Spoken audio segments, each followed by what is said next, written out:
American Environmental Review is a national platform where nature and technology meet, where protecting and preserving our precious resources takes center stage, where the spotlight seeks out and shines on the environmental innovators. This editorial series, featured on public television, takes an inside look at the outdoors, explores how the decisions we make today impact each of our tomorrows. PMC BioTec Company was handpicked as a featured guest because of its commitment to the environment in which we live.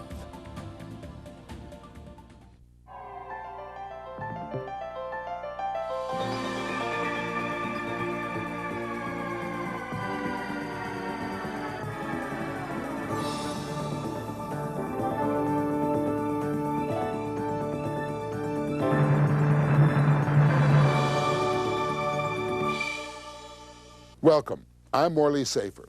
The Industrial Revolution brought with it some devastating effects on our natural resources. Over time, however, awareness and technology have helped reverse those effects, as we're about to see.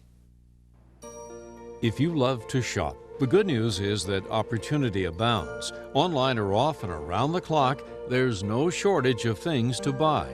But creating that vast variety of consumer goods also generates other products, organic and hazardous waste. Depending upon the manufacturing process, you can have organic sludges, you can have chemical contaminants, and you can have biological contaminants, including bacteria, virus, or prions. We were running a 1 million gallon a day wastewater treatment plant, and we were, over a period of a year, we would have to send out like 500 trucks of sludges, high-strength organics and biological sludge for disposal. And we were spending about $1.5 million a year, and it was really hurting our profitability of our site. While the price of managing this type of waste seems high, the real cost is often to the environment. In general, the waste is either put into a landfill or into an incinerator. It's the dump or burn alternatives. But both of these are problematic. The EPA doesn't like either one of them. But it's what current technology has made possible. So there's really a crying need for a new technology. For decades, scientists have investigated new processes for reducing waste. One approach integrates a chemical and microbiological process to minimize sludge. The technique, known as AFC technology, is designed to convert organic wastewater into carbon dioxide and water. The process works by taking organic waste and feeding it to a thermophilic biological reactor, which contains thermophilic microorganisms. These organisms attack and destroy the waste.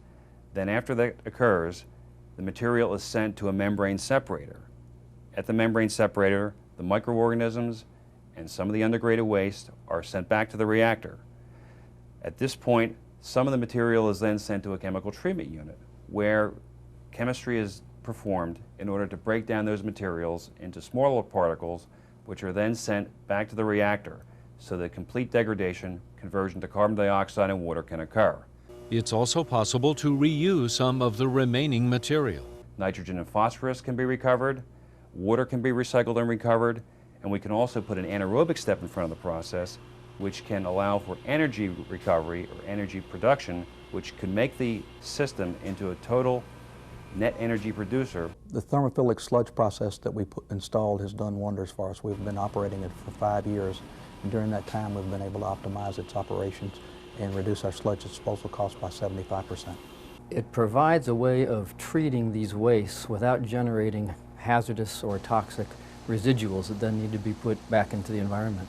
And as the technology is developed and evolved, it comes down the price curve, which makes it more applicable to a wider range of applications.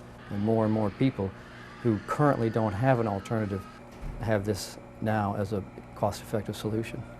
The production and management of toxic waste seems to be a growing dilemma.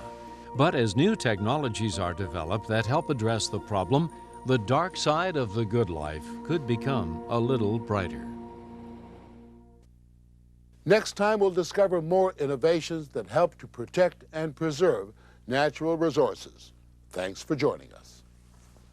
Our AFC technology has had a great track record. At one site, we've treated over 7,000 tons of organics and created no sludge.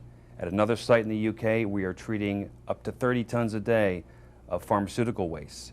We also have a site in West Virginia doing the same. In all these sites, we anticipate that these will produce great results in terms of treatment while creating no sludge which has to be disposed of in the environment.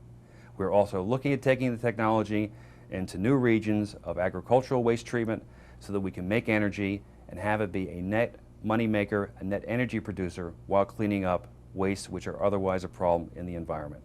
The thermophilic sludge, an AFC project designed by PMC, has been a great cost savings project for us.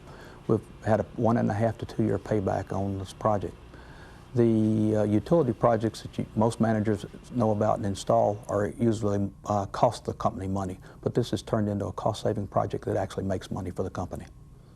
John F. Kennedy once said, "The supreme reality of our time is the vulnerability of our planet." It is a timeless statement. World population, consumption, and technology push forward, often more quickly than natural resources can support, or with consequences more costly than we can afford. The need for a unified effort to nurture, renew, and protect the planet has never been more compelling. Therefore, once again, American Environmental Review extends a special thanks to the companies and organizations that have risen to meet today's environmental challenges. This has been a presentation of WJMK.